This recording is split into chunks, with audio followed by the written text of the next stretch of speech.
விஜய் என்ன பண்ணுறாரு, கையில் வந்து கட் பண்ணிக்கிறாரு. உடனே வந்து இதை வச்சு ஏதாவது ஸ்க்ரீன் க்ரியேட் பண்ண முடியுமா பார்ப்போம் அப்படின்னு சொல்லிட்டு, ஐயோ வலிக்குதே வலிக்குதேன்னு சொல்லிட்டு பயங்கரமாக கத்துறாரு. என்ன ஆச்சு அப்படி சொல்லிட்டு எல்லாருமே வந்து பார்க்குறாங்க. பார்த்தா விஜய் வந்து அப்படியே துடிக்கிறாரு. ஐயோ அவருக்கு என்ன ஆச்சுன்னு தெரியலையேன்னு சொல்லிட்டு காவேரி ரொம்ப பயப்படுறாங்க. என்னால் தாங்க முடியல, என்னை பார்க்க தான் யாருமே இல்லையே, என்னை யாரும் கண்டுக்கவே மாட்டேங்கிறாங்களே, என் பொண்டாட்டி கூட என்னை கண்டுக்க மாட்டேங்கிறா அப்படின்னு சொல்லிட்டு பயங்கரமாக சீனை போடுறாரு. அதை பார்த்தா காவேரி எப்படி பார்த்து மறைக்கிறாங்க.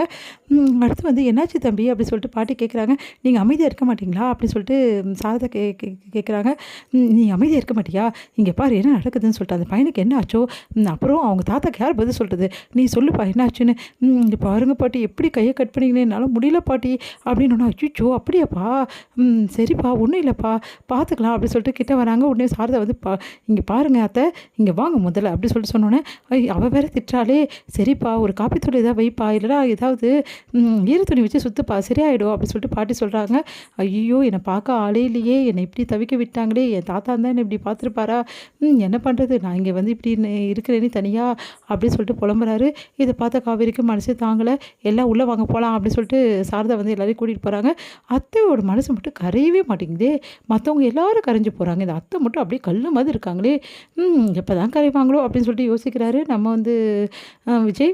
அடுத்து வந்து இங்கே என்ன பண்ணுறாங்க, ஷூட்டிங்காக வந்து போகிறாங்க.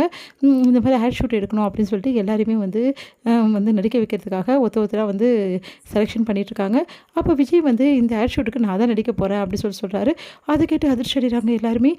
இங்கே வந்து காவேரி வந்து அதெல்லாம் ஒன்றும் தேவையில்லை, நீங்கள் ஒன்றும் நடிக்க வேணான்றாங்க. நான் ஏன் நடிக்கக்கூடாது, நான் தான் நடிப்பேன் மேடம், இவர் ரொம்ப அழகாக இருக்கார் மேடம், இவரே போடலாம் மேடம் அப்படின்னு சொல்லிட்டு அந்த டைரக்டர் சொல்கிறாரு. அதெல்லாம் ஒன்றும் வேணாம், நீங்கள் அமைதியாக இருங்க அப்படின்றாங்க. என்ன தாங்க வேணும் உங்களுக்கு, ஏங்க இப்படி வந்து டிஸ்டர்ப் பண்ணுறீங்க அப்படின்னு சொல்லிட்டு கங்கா சொல்கிறாங்க. வேறு யார் வேணும், உங்கள் தங்கச்சி தாங்க வேணும், உங்கள் தங்கச்சி இல்லாமல் என்னால் இருக்க முடியலங்க, என் பொண்டாட்டி எனக்கு வேணுங்க, அதுவும் இப்போவே வேணுங்க அப்படின்னு சொல்லிட்டு அனுமதிக்கிறாரு. அதை கேட்டு ஐயோ என்ன இவர் இப்படி பண்ணுறாரு அப்படின்னு சொல்லிட்டு என்ன பண்ணுறது தெரியாமல் எல்லாரும் தவிக்கிறாங்க.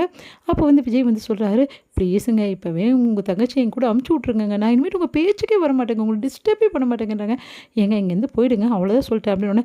பாருங்க எப்படி கோவப்படுறான்னு சொல்லிட்டு, சிஸ்டர் நீங்களாவது சொல்லுங்கள் சிஸ்டர் அப்படின்னு. ஏங்க வந்து இங்கே தொல்லை கொடுக்காதீங்க ப்ளீஸுங்க, தயவுசெய்து இங்கேருந்து கிளம்புங்க, அப்புறம் பேசிக்கலாங்க. சரிங்க சிஸ்டர் இப்படி சொன்னால் நான் போயிடுறேன், ஆனால் நீங்கள் தான் சிஸ்டர் பேசி எங்களை சேர்த்து வைக்கணும் அப்படின்னு சொல்லிட்டு போகிறாரு. இங்கே வந்து கங்காவும் வந்து நம்ம குமரனும் என்ன பண்ணுறது நம்ம தவிக்கிறாங்க. விஜய் என்ன இப்படி பண்ணுறாரு அப்படி சொல்லிட்டு காவேரி வந்து விஜய் தேடி வராங்க. அப்போ வந்து காவேரி வந்து எதுக்காக இப்படி பண்ணிகிட்டு இருக்கீங்க, நாங்கள் போகிற இடத்துல வந்து எதுக்கு தொல்லை கொடுக்குறீங்க, இங்கேருந்து வீடு காலி பண்ண சொன்னாலும் பண்ண மாட்டேங்கிறீங்க, என்ன இது அப்படின்றாங்க. ஏன் காவேரி என்னை பார்த்தா உனக்கு பாவமாகவே இல்லையா, நான் இப்படிலாம் வந்து நிற்கிறேன்னா எதுக்காகன்னு உனக்கு தெரியாதா காவேரி, எல்லாம் உனக்காக தாண்டி, என் பொண்டாட்டி இல்லாமல் என்னால் இருக்க முடியல, அதனால தாண்டி நான் இல்லாமல் இருந்துடுறேன் எல்லாரு கூடயும், எனக்கு தான் யாருமே இல்லையே, பாரு காலில் கூட கையை கட் பண்ணிக்கிட்டேன், நிறைய கட் பண்ணிக்கிட்டீங்களா அப்படின்ட்டு. ஆமாம் காவேரி ரொம்ப வலிக்குதுடி வந்து பாரு அப்படின்னு சொல்லிட்டு காட்டுறாங்க. பார்த்தா இவ்வளோண்டு கட் பண்ணியிருக்காரு. இவ்வளோண்டுக்கா இவ்வளோ பெரிய ஆர்ப்பாட்டம் பண்ணிங்க உங்களை அப்படி சொல்லி டென்ஷன் ஆகுறாங்க. உடனே வந்து சரி டென்ஷன் ஆகாத, புருஷனுக்கு ஒரு சின்ன அடிப்பட்டால் கூட துடிச்சு போகிறவ தாண்டி பொண்டாட்டி, ஆனால் நீ என்னென்னா கொஞ்சம் கூட துடிக்க மாட்டேங்கிறியே, நான் என்ன தான் பண்ணுறது ஒன்று வச்சுக்கிட்டு, வர என் மேலே அன்பே இல்லை காவேரி உனக்கு அப்படின்றாங்க. பார்த்துட்டு முறைக்கிறாங்க. ஏங்க இப்படிலாம் பள்ளி தொல்லை கொடுக்குறீங்க, முதல்ல இங்கேருந்து கிளம்புங்க அப்படின்றாங்க.